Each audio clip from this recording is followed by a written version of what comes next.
Isroil bosh vaziri Benyamin Netanyahu xalqaro bosim kuchayib borayotgan bir paytda mamlakat aholisi iqtisodiy izolyatsiyaga tayyor turishi kerakligini ta'kidlamoqda.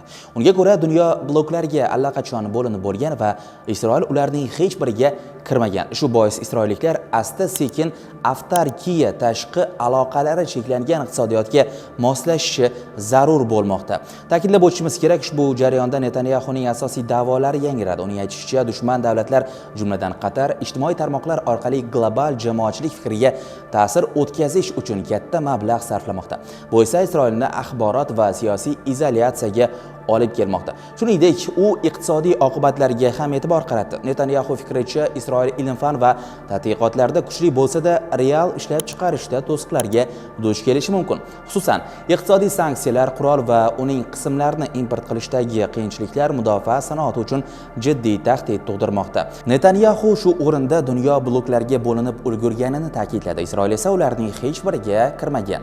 Uning fikricha, bu holat bir qarashda salbiy ko'rinsa-da, mamlakat uchun muayyan afzallik ham keltirishi mumkin. Ya'ni tashqi kuchlarga suyanish o'rniga ichki iqtisodiy mustaqillikni rivojlantirish zarur bo'ladi.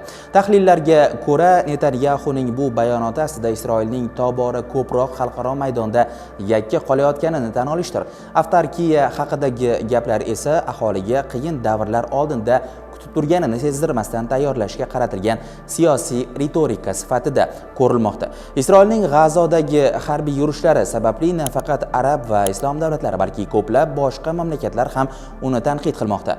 Axborot maydonida esa Qatar va Xitoyning faol harakatlari G'arbning birdiyoqlama pozitsiyasini tobora shubha ostiga qo'ymoqda. Xulosa o'rnida shuni aytib o'tishimiz kerakki, Netanyahuning izolyatsiyaga tayyor bo'ling degan da'vati Isroil uchun xavfli signal. Bu mamlakat xalqaro qo'llab-quvvatlashga qaramay tobora torayib borayotgan geosiyosiy maydonda iqtisodiy va harbiy bosim ostida qolayotganidan darak beradi.